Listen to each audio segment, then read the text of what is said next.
Everyone welcome to job guide. আজ আমরা নিয়ে এসেছি এসএসসি কনস্টেবল 2025 রিজনিং ক্লাস 16 নিয়ে, যার মধ্যে আজকে আমরা 11/2/2025 শিফট 1-এ আসা সমস্ত রিজনিংয়ের সমাধান করবো। আমাদের এসএসসির মধ্যে 15টা ক্লাস দেওয়া হয়ে গেছে, যেটা দেখো অবশ্যই দেখে নিও। আগামী পরীক্ষার জন্য এই ধরনের প্রশ্ন প্র্যাকটিস করে যাওয়াটা কিন্তু খুবই দরকার। চলো দেখে নেওয়া যাক এই শিফটে কেমন ধরনের প্রশ্ন এসেছিল। প্রথম প্রশ্ন বলছে নিম্নের কোনটা এখানে অনুসরণ করে? কোনো বাদাম একটা খেজুর নয়, তাহলে এখান থেকে বাদামের সাথে খেজুরের কোনো সম্পর্ক নেই। ঠিক আছে, কোনো খেজুর কিশমিশ নয়, তাহলে খেজুরের সাথে আবার কিশমিশেরও কোনো সম্পর্ক নেই। কোনো খেজুর আবার চেরি নয়, তাহলে খেজুরের সাথে কিন্তু চেরিরও কোনো সম্পর্ক নেই। কোনো বাদাম কিশমিশ নয়, দেখো এই ছবি থেকে তো বলা যাচ্ছে নয়, কিন্তু অন্য ক্ষেত্রে কি বলা যাবে? হয়তো এই গোলটা হয়তো এর ওপরও হতে পারে, বা এর পাশে হতে পারে, বা ভেতরে হতে পারে, যা খুশি হতে পারে। তাহলে একটা ছবি থেকে বলা গেলেও কিন্তু সব ছবি থেকে বলা যাচ্ছে না কনফার্ম হতে পারে, এটা কিন্তু বলা যায় না। কিছু চেরি হলো কিশমিশ, কিছু চেরি কিছু থাকে, এটাও তো বলা যায় না কনফার্মভাবে, হতে পারে নাও হতে পারে। তাই দুটোর মধ্যে কোনোটাই কিন্তু এখানে বলা যায় না, তাই না 1 নতুবা 2 অনুসরণ করে। পরের প্রশ্ন, মান নির্ণয় করতে হবে যদি আমরা এখানে ভাগের সাথে গুণ আর যোগের সাথে বিয়োগটাকে আমরা ইন্টারচেঞ্জ করি। তাহলে 27 এখানটায় হবে যোগ, ভাগের জায়গায় হবে এখান থেকে গুণ, যোগের জায়গায় কী হবে এখান থেকে বিয়োগ, 24 গুণের জায়গায় কী হবে এখান থেকে না ভাগ হবে। তাই এখানে পাচ্ছি আমি 24, তাহলে 27 প্লাস হচ্ছে 24 মাইনাস হচ্ছে 8, মানে এখানে পাচ্ছি আমি 51 থেকে 8 গেলে পাচ্ছি কিন্তু আমরা 43, অপশান ডি। পরের প্রশ্ন কি বলছে এখানে, কোনো কোডের ভাষায় উই লাইক ট্রিজের কোড হচ্ছে এইটা, ট্রিজ লাইক ওয়াটারের কোড হচ্ছে এইটা, তাহলে ওই ভাষায় WE মানে উইর কোডটা এখানে কি হবে? তো দেখো এখান থেকে লাইক আছে, এখান থেকে ট্রিজ আছে, দেখো মিল আছে, দেখো দুখানা মিল আছে, এখানে লাইক আছে আর আছে ট্রিজ। দেখো বিভি আছে, বিভি কেটে দিচ্ছে এখান থেকে, FDও আছে, FD কেটে দিচ্ছে। পড়ে আছে কোনটা এখানে দেখো MN পড়ে আছে, তো যেটা হচ্ছে আমার এখানে WEর কোড, তাহলে MN হচ্ছে এখানে আমাদের রাইট অ্যান্সার। পরের প্রশ্ন, সঠিক মিলিত বিকল্প আমাদের এখানে বসাতে বলেছে। ও হচ্ছে 15, A1, S19, Q17, C3, U21, S19, E5, W23, U7 বলছি U21, D7, Y হচ্ছে 25। তো দেখো এখান থেকে 15 পরে হচ্ছে 17 পরে 19, 19 পরে 21, 21 পরে তার কী হবে 23 হবে, মানে W দিয়ে স্টার্ট। এই 1-এর পরে 3, 3-এর পরে 5, 5-এর পরে 7, 7-এর পরে কী হবে এখান থেকে 9 হবে, 9 মানে হচ্ছে এখান থেকে I, WI দিয়ে স্টার্ট, অর্থাৎ অপশান বি হচ্ছে এখানে আমাদের রাইট অ্যান্সার। নেক্সট কোশ্চেন চলো কী বলছে এখানে, সঠিক বিকল্প বসাতে বলেছে এখান থেকে আমাদের 195, 175, মানে এখান থেকে -20 কমছে, এখান থেকে -25 কমছে, এখান থেকে -30 কমছে, এখান থেকে -35 কমছে, তাহলে নিশ্চয়ই এখান থেকে কত কমবে -40 কমবে। ঠিক আছে, তাহলে -40 কমলে কত হবে এখান থেকে না 45 হবে, 45 হচ্ছে এখানে আমাদের রাইট অ্যান্সার, অপশান এ। তো এখানে বলছে যে হার্মফুল শব্দের বর্ণগুলোকে প্রথমে ইংরেজি বর্ণমালার ক্রমে সাজানো হলো, তাকে সাজিয়ে নিই HARMFUL, তা সবার আগে যাবে A, তারপরে যাবে হচ্ছে F, তারপর H, তারপর হচ্ছে এখান থেকে যাবে হচ্ছে L যাবে, তারপর হচ্ছে এখান থেকে যাবে হচ্ছে R, তারপর যাবে হচ্ছে U। ঠিক আছে, 4 2 6টা, আচ্ছা 7টা, আর একটা কোনটা বাদ গেল এখান থেকে A গেল, আচ্ছা M যাবে, L এর পরে হচ্ছে এখান থেকে M। এখন কি বলছে, বাম প্রান্ত থেকে তৃতীয় মানে H, আর ডান প্রান্ত থেকে তৃতীয় মানে হচ্ছে M, এদের মধ্যে বলছে ইংরেজি বর্ণানুক্রমিক ক্রমে বলছে কটা অক্ষর রয়েছে। তো এখানে দেখো এই হচ্ছে 8 আর M হচ্ছে 13, তার মানে দেখো 9 আছে, 10 আছে, এখানে 11 নম্বর আছে, আর আছে 12, তার মানে দেখো 4টে আছে, 4টে মানে অপশান এখান থেকে 4। ঠিক আছে, আমরা কি করতে পারি এখান থেকে গ্যাপটাকে বিয়োগ করতে পারি, করে সেখান থেকে আবার 1 মাইনাস করতে পারি, করলেও কিন্তু আমরা পেয়ে যাবো এখান থেকে যে 4টে অক্ষর কিন্তু রয়েছে 8 এবং 13, অর্থাৎ H এবং M এর মধ্যে। নেক্সট কোশ্চেন কী বলছে, এখানে সঠিক বিকল্প বসে আমাদের এখানে সিরিজটা সম্পূর্ণ করতে হবে।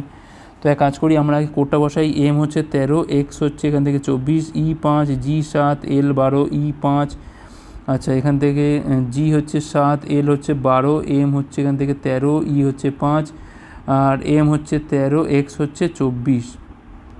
ঠিক আছে, আচ্ছা এখান থেকে দেখতে পাচ্ছি আমি EGL কি আসবে এখান থেকে, EGL MXE, কারণ এখানে আছে EGL MX। তো দেখো এখানে দেখো EGL আছে না, আর এখানে দেখো E আছে, মানে আমি এক কাজ করি আগে এখানে GLটা বসাই। একইভাবে দেখো এইখানটায় আমি GLটা বসাচ্ছি, তাহলে EGL হলো, তার নিশ্চয়ই এখানে আবার আমি কি বসাতে পারি না MX বসাতে পারি, MXটা এখানে রিপিট করছে বারবার ধরে, আর এখানটা আমি E বসাতে পারি। তো দেখো এইভাবেই আসছে EGL MX, EGL MX, EGL MX, এখানটায় বসবে X, তাহলে এখানটা বসবে কত আবার EGL MX। দেখো এইটাই হচ্ছে প্যাটার্ন, তার মানে অ্যান্সার কী হবে এখান থেকে GL MX EXGL, যেটা হচ্ছে আমার GLMX রয়েছে কোথায়, এইখানে অপশান এতেই রয়েছে GLMX EXGL, ঠিক আছে। এটা হচ্ছে আমাদের এই প্যাটার্নে কিন্তু বারবার রিপিট হচ্ছে এটা। পরের প্রশ্ন কী বলছে এখানে, একটা ছক্কার দুটো অপশন দেখানো হয়েছে, 12 বিপরীতে কোন সংখ্যাটা থাকবে। তো দেখো এর মধ্যে কমন পয়েন্ট কী আছে এখান থেকে না, 10 আছে, আর তো কমন পয়েন্ট, হ্যাঁ এখানে দুটো আছে কমন পয়েন্ট, তো 10 আর 8 বাদ দিয়ে দাও, তাহলে কী হবে এখান থেকে 12 অবশ্যই রেখে থাকবে, 9 থাকবে। অপশান বি হচ্ছে এখানে আমাদের রাইট অ্যান্সার। দুটো কমন পয়েন্ট আছে, ওটা দুটো বাদ দিয়ে দাও, যে দুটো পড়ে থাকবে ওরাই কিন্তু একে অপরের বিপরীতে থাকবে। তো এখানে a + b a মানে সব মানে দেওয়া রয়েছে, এখানে বলেছি যে p কীভাবে টির সাথে সম্পর্কিত, আমরা সরাসরি এখান থেকে করতে আমরা করি। p + q মানে হচ্ছে p হচ্ছে এখানে q এর মেয়ে, q ভাগ r মানে হচ্ছে প্রথমটা হচ্ছে পরের জনের পিতা, মানে q হচ্ছে এখানে r এর পিতা, ঠিক আছে। r - s মানে কীভাবে হচ্ছে এখান থেকে প্রথমটা হচ্ছে পরের জনের ভাই, r হচ্ছে এখানে s এর ভাই। আচ্ছা s × t মানে হচ্ছে প্রথমটা হচ্ছে পরের জনের স্ত্রী, তাহলে এস হচ্ছে এখানে টি এর স্ত্রী, মানে এসটি হচ্ছে কাপেল এখানে। তাহলে দেখো এসের তাহলে ভাই হচ্ছে এইটা, তাহলে বোন হচ্ছে এইটা। এখন প্রশ্ন হচ্ছে পি কীভাবে টির সাথে সম্পর্কিত। তো দেখো টির যে স্ত্রী আছে এস, তার তো বোন হচ্ছে পি, তেমন স্ত্রীর বোন হবে। অপশান এ হচ্ছে এখানে আমাদের রাইট অ্যান্সার। পরের প্রশ্ন কী বলছে এখানে, 7 জন লোক আছে, উত্তর দিকে মুখ করে এক সারিতে বসে আছে, 1 জন 2 জন 3 জন 4 জন 5 জন 6 জন আর হচ্ছে 7 জন। ই এর বাম দিকে কেউ বসে না, তার মানে নিশ্চয়ই ই এখানে বসে আছে। ই এবং জি এর মাঝখানে 4 জন, তার মানে নিশ্চয়ই জি এইখানে বসে আছে। এফ এর ডান দিকে মাত্র 3 জন বসছে, তার মানে নিশ্চয়ই এফ এখানে বসে আছে, দেখো ডান দিকে 3 জন আছে। এল হচ্ছে এম এর ঠিক বাম দিকে, এম এর ঠিক বাম দিকে হচ্ছে এখানে এল। একমাত্র বসার জায়গা কোনটা, এই জায়গাতে আছে পরপর বসানোর মতো, আর কোনো জায়গা নেই। আচ্ছা কে হচ্ছে এফ এর ঠিক প্রতিবেশী নয়, তাহলে কে এইখানটায় বসবে না, কেটা বসবে কোথায়, এখানে। তো হয়ে গেল প্রায় ই এফ জি এইচটা বসবে এখানে। তাহলে প্রশ্ন হচ্ছে লাইনের একেবারে ডান দিকে কে বসছে, দেখো একেবারে ডান দিকে কে বসছে না, কে বসছে, কে। অপশান সি হচ্ছে এখানে রাইট অ্যান্সার। পরের প্রশ্ন, NAVI এর সাথে বলছে এখানে QCYK এর একটা সম্পর্ক আছে, ZIHQ এর সাথে CKKS এর একটা সম্পর্ক আছে, তেমনি IOQW এর সাথে এখানে কার সম্পর্ক থাকবে। N হচ্ছে 14, A1, V22, I9, Q17, C3, Y25, K11, Z26, C3, I9, K11, H8, K11, Q17, S হচ্ছে এখান থেকে 19। তো এখান থেকে 3 বাড়ছে, এখান থেকে 2 বাড়ছে, এখান থেকে 3 বাড়ছে, এখান থেকে 2 বাড়ছে। তো সেম এটা ক্ষেত্রেও তাই, এখানেও তাই করবো আমরা। এখান থেকে দেখো তাহলে কী হবে, এটা I হচ্ছে এখান থেকে 9 আর 3 যোগ করলে হচ্ছে 12 মানে L, ও হচ্ছে 15, 2 যোগ করলে হচ্ছে এখান থেকে আমাদের কত 17 হবে মানে হচ্ছে Q। আচ্ছা কিউ হচ্ছে 17, 3 যোগ করলে কত হবে এখান থেকে না 20 মানে হচ্ছে এখান থেকে টি, আর ডাব্লু হচ্ছে এখান থেকে আমাদের 23 থেকে 2 যোগ করলে কত হবে না 25 মানে ওয়াই। তাহলে LQTY যেটা আমাদের অপশান সিতে রয়েছে। পরের প্রশ্ন, নিম্নের কোনটা বাকি এর থেকে ভিন্ন, কোড বসাও এখান থেকে। এই হচ্ছে 8, ই হচ্ছে 5, আই হচ্ছে 9, কিউ হচ্ছে 17, N 14, আর হচ্ছে 18, D4, B2, E5, G7, D4, H8। শেষ দুটো দেখো, এখানে দেখো 4-এর গ্যাপ, শেষ দুটো দেখো এখানে 3-এর গ্যাপ, এখানে দেখো শেষ দুটো 4-এর গ্যাপ, এখানে দেখো শেষ দুটো 4-এর গ্যাপ। তাহলে একমাত্র ভিন্ন কোনটা হচ্ছে, এইটা ভিন্ন, অর্থাৎ DBE হচ্ছে এখানে ভিন্ন। পরের প্রশ্ন, 6 জন ব্যক্তি আছে QRST U এবং Y, তারা কেন্দ্রমুখী একটা বৃত্তাকার দিকে বসে রয়েছে 6 জন, ঠিক আছে। আচ্ছা এক কাজ করি আমরা, এইভাবে আঁকি, 1 জন 2 জন 3 জন 4 জন আর এখানে 5 জন 6 জন। আচ্ছা ওয়াই এর বাম দিক থেকে গণনা করার সময় কিউ এবং ওয়াই এর মধ্যে কেবলমাত্র একজন ব্যক্তি বসে আছে, তাহলে ওয়াই এখানে হলে কিউ হবে এখানে, বাম দিক থেকে কাউন্ট করছি। আচ্ছা আর কি বলছে, ওয়াই আবার আর এর বাম দিকে থার্ডে বসে আছে, তো দেখো আর এখানে বসবে, তাহলে 1 2 3 হয়ে গেল। ইউ হচ্ছে এবার ওয়াই এর ঠিক ডান দিকে বসে আছে, তাহলে ইউ এইখানে বসে আছে। এস ওয়াই এর নিকটবর্তী প্রতিবেশী নয়, তাহলে এসটা তো এখানে বসবে না, তাহলে এস একমাত্র বসবে এখানে।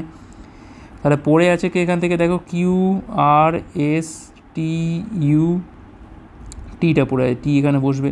এখন প্রশ্ন হচ্ছে যে এসের ডান দিক থেকে কাউন্ট করলে, মানে এই দিক থেকে কাউন্ট করলে এস এবং টির মধ্যে কতজন বসে আছে, দেখো আর বসে আছে আর এখানে কিউ বসে আছে, তাহলে 2 জন হচ্ছে এখানে আমাদের রাইট অ্যান্সার। পরের প্রশ্ন কী বলছে এখানে, EWHO সাথে এখানে HZKR এর সম্পর্ক আছে, OPQM এর সাথে RSTPর সম্পর্ক আছে, তেমনি এলটি ও জির সাথে কার সম্পর্ক থাকবে। তো ই হচ্ছে এখান থেকে 5, ডাব্লু হচ্ছে এখান থেকে 23, এইচ 8, ও 15, এখানে হচ্ছে তোমার এটা এইচ, তো এটা এইচ হচ্ছে 8, জেড 26, কে 11, আর হচ্ছে 18। তো দেখো প্রত্যেকটা দেখো 3 করে করে বাড়ছে। তো সরাসরি এখান থেকেও করতে আমরা করো, এল হচ্ছে 12, 3 যোগ করলে কত হবে না 15, মানে ও টি হচ্ছে 20, আর এখানে 3 যোগ করলে হয় 23, মানে হচ্ছে ডাব্লু। ও ডাব্লু দিয়ে স্টার্ট হচ্ছে কোন জায়গায়, দেখো একমাত্র অপশান এ হচ্ছে রাইট, আর কিছু নেই, ও ডাব্লু দিয়ে স্টার্ট। পরের প্রশ্ন 901, তারপর হচ্ছে 888, 902, 887, 903, 886, 904, এরপরে কী বসবে 901, 902, 903, 904। দেখো এই একটা সিরিজ আর এই একটা সিরিজ, তা দেখো এখানে কিন্তু 1 করে করে কমছে, তাহলে এখানেও 1 কমবে, কত হবে না 885 হবে, 885 হবে, 885, মানে অপশান এ হচ্ছে এখানে রাইট অ্যান্সার। পরের প্রশ্ন XEKP কোড হচ্ছে এখান থেকে 6, 25, 19, 14। UBHWর কোড হচ্ছে এখান থেকে 9, 28, 22, 7। তেমনি QCJR এর কোডটা এখান থেকে আমাদের কি হবে, X হচ্ছে 24, Y হচ্ছে এখান থেকে 5, K হচ্ছে এখান থেকে 11, আর K হচ্ছে এখান থেকে 11, P হচ্ছে এখান থেকে 16। তো এখান থেকে দেখি কোনো মিল পাই কিনা। ই হচ্ছে এখান থেকে 21, বি হচ্ছে এখান থেকে আমাদের 2, আর এইচ হচ্ছে এখান থেকে 8, ডাব্লু হচ্ছে এখান থেকে আমাদের 23। ঠিক আছে, তো এখান থেকে কোনো মিল পাচ্ছি কি আমরা, 23 থেকে 22, 16 থেকে 19, কোনো মিল পাচ্ছি না। এটা বসাই, কিউ হচ্ছে 17, সি হচ্ছে 3, জে হচ্ছে 10, আর হচ্ছে এখান থেকে আমাদের 18। তো 24, 25, 1, 2 এর সাথে কোনো মিল নেই। আচ্ছা 11, 14, 8 বাড়ছে, এক্ষেত্রে 14 বাড়ছে। আচ্ছা রিভার্স কোড ধরলে কি হচ্ছে এখান থেকে 27 থেকে বিয়োগ করি, তো দেখো রিভার্স কোডটা বসাই আমি এখানে বঞ্চ। 24 মানে কত হবে না 27 থেকে বিয়োগ করলে হচ্ছে এটা 3, 22 মানে হচ্ছে এখান থেকে আমাদের 5, 11 মানে হচ্ছে এখান থেকে আমাদের 16, আর 16 মানে হচ্ছে এখান থেকে আমাদের 11। ঠিক আছে, এইবার দেখো প্রত্যেকটা দেখো 3 করে করে বাড়ছে, 3 করে করে বাড়ছে, 3 করে করে বাড়ছে, 3 করে করে বাড়ছে, অর্থাৎ রিভার্স কোডটা বসানোর পর 3 যোগ করে নিচে বসবে। তাহলে এখানে কত হবে, প্রত্যেকটা 27 থেকে বিয়োগ করে পাচ্ছি, কিন্তু আমরা কী হবে না 10 পাচ্ছি, এটা পাচ্ছি হচ্ছে 24, এখানে পাচ্ছি হচ্ছে 17, এখানে পাচ্ছি আমি 9। তাহলে এবার প্রত্যেকটা 3 যোগ করে করে নিচে বসবে, তাহলে 10 থেকে হবে 13, এটা হবে 27, এটা হবে 20, এটা হবে 12। 13, 27, 20, 12, যেটা আমাদের অপশান সিতে রয়েছে, অপশান সি হচ্ছে এখানে আমাদের রাইট অ্যান্সার। ভালো প্রশ্ন ছিল এটা। তো বলছে এখানে মেলস, ফাদার্স, আর হচ্ছে এখানে ফিমেল, এদের মধ্যে বলছে কোন ভেন ডায়াগ্রামটা আমাদের এখানে নির্দেশ করে। তো দেখো অল ফাদার্স আর মেল, তাই না, সমস্ত বাবারাই তো মেল, আর ফিমেলটা এখানে সেপারেটভাবে থাকবে। ঠিক আছে, তো এখানে দেখো একমাত্র অপশান এটাই পারফেক্ট, অপশান এ হচ্ছে এখানে আমাদের রাইট অ্যান্সার। পরের প্রশ্ন বলছে এটা কাগজকে ভাঁজ করে পাঞ্চ করা হলো, ভাঁজ করার পর কোনটাকে পাবো আমরা। দেখো যখন খুলবো এই যে অংশটা আছে, তাহলে এইটাকেও নিশ্চয়ই এইরকমভাবে থাকবে, এটা এরকম থাকবে, এটা এরকম ঢেউটা এরকম খেলবে, তাহলে এইটা এইরকমভাবে থাকবে। ঠিক আছে, যখন ওপরে খুলবে মানে তখন কী হবে না ওপরের দিকে এরকম থাকবে, আর এইটা কীরকম হবে, ওইটা এরকমভাবে নিচের দিকে থাকবে, এটাও এরকম থাকবে, এটা এরকমভাবে নিচে থাকবে। এখন দেখো অপশান, দেখো অপশান 1 তো হবে না, দেখো ঢেউটা নেই উপর দিকে আছে, এটা তো হবে না এখান থেকে। 2 দেখো 2টা কিন্তু হতে পারে পারফেক্ট। 3 তো হবে না কারণ এখানে 2টো করে আছে, বাদ দিয়ে দাও। 4টাও হবে না কারণ দেখো ওপর দিকে রয়েছে ঢেউ, এটা তো হবে না, তাহলে একমাত্র কোনটা হবে 2 হচ্ছে এখানে আমাদের রাইট অ্যান্সার। পরের প্রশ্ন কোন বিকল্পের মধ্যে প্রদত্ত ফিগারটা ঢুকে রয়েছে, আমাদের এটা বার করতে হবে। দেখো এই যে রেখাটা আছে সামনে যে বল, এইটা আমি বরঞ্চ খুঁজি। তো দেখো এরমভাবে বল এখানে তো নিচ নিচের দিকে রয়েছে, বাদ দিয়ে দাও। এইখানে দেখো রয়েছে কি না, এইখানে কিন্তু এইখানে থাকলেও কিন্তু এইখানে অংশটা কিন্তু মিলছে না, কারণ এখানে আবার এইরকম থাকতে হবে, তাহলে 1, 2 কোনোটাই হচ্ছে না। এখানে তো একটাই বল আছে, হবে না, বাদ দাও। এইখানে কিন্তু দেখো রয়েছে এই দেখো এখানে কিন্তু ফিগারটা রয়েছে, 4 হচ্ছে এখানে আমাদের রাইট অ্যান্সার। আর লাস্ট কোশ্চেন কী বলছে, সঠিক ফিগার বসিয়ে আমাদের এখানে সিরিজটা সম্পন্ন করতে হবে। ঠিক আছে, আচ্ছা দেখো কি হচ্ছে এখান থেকে, এইখান থেকে এইখানে দেখি আমি আগে। আচ্ছা আগে আমি এই যে ব্ল্যাক পয়েন্টটা আছে, এই ব্ল্যাক পয়েন্টটা আগে দেখি। দেখো এইটা আছে এই কোণে, এটা গেল এই কোণে, এবার দেখো এইখান থেকে এইখানে দেখো আবার চলে গেল এই কোণে, আবার এখান থেকে এখানে দেখো আবার দেখো এই পার থেকে চেঞ্জ হয়ে এখানে ফিরে এসছে, মানে এই কোণে। এখন তাহলে কোথায় যাবে, নিশ্চয়ই এইখান থেকে চেঞ্জ হয়ে নিশ্চয়ই আবার এইখানটায় যাবে, এই জায়গাতে যাবে, এই কোণটাতে যাবে, তার মানে এইরকম জায়গাতে কালোটা হবে। ঠিক আছে, এই জায়গায় কালো হয়, মানে দেখো অপশান 4 আর 1 তো এমনিতেই বাদ হয়ে গেল, তাহলে 2 আর 3-এর মধ্যে কিন্তু আমাদের অ্যান্সারটা লুকিয়ে আছে। আচ্ছা, এইবার আমি বাকিটা দেখি। কারোটা আমাদের হয়ে গেছে, বাকিটা আমি চেক করলেই পেয়ে যাব। দেখো এইচ এখানে আছে, দেখো কী কী সেপারেট, দেখো এইচটা যদি দেখি আমি তাহলেও পেয়ে যাবো। দেখো এইচ আছে এই কোণে, এইচ গেল এই কোণে, এইচ গেল এই কোণে, এইচ গেল এই কোণে, তাহলে নিশ্চয়ই আবার এইচ তাহলে এই কোণে ফিরে আসবে, যেটা দেখো একমাত্র 3-এ আছে। 3-এ দেখো এইচটা আবার এই কোণে ফিরে এসে, তাহলে এইখানে 3-এর ফিগারটা হচ্ছে আমার সেই ফিগার যেটা এখানে বসালে আমাদের সিরিজটা সম্পূর্ণ হবে। আশা করি বোঝা গেছে। তোমরা যারা ডাব্লিউপি বা কেপি পরীক্ষার, কনস্টেবল কিংবা এসআই পরীক্ষার প্রিপারেশন নিচ্ছ, তারা কিন্তু আজকেই প্লে স্টোরে গিয়ে ডাব্লিউপি ম্যাথ এবং জিকে হেল্পার অ্যাপটার এই নামে সার্চ করতে পারো। এবার এই অ্যাপটা নামানোর পর তোমরা কিন্তু পেয়ে যাবে এর মধ্যে বিগত বছর সমস্ত প্রশ্নের সমাধান, গণিত প্র্যাকটিস সেট, গণিত mock test, GK practice set, GK mock test, static GK, প্রচুর পরিমাণে স্টাডি মেটেরিয়াল দেওয়া রয়েছে আমাদের এই অ্যাপটার মাধ্যমে। তোমরা কিন্তু আজকেই এটা চেক আউট করতে পারো। তো এই ছিল আমাদের ক্লাস ভালো হচ্ছে লাইক করো, কমেন্ট করো, অতগুলো পারলে শেয়ার ক্লাসের উপর পরের পাঠগুলোর জন্য আমাদের টেলিগ্রামে যুক্ত হতে পারো যে কোনো ক্লাসে পিডিএফ পাওয়ার জন্য। ভিডিও দেখার জন্য অনেক অনেক ধন্যবাদ।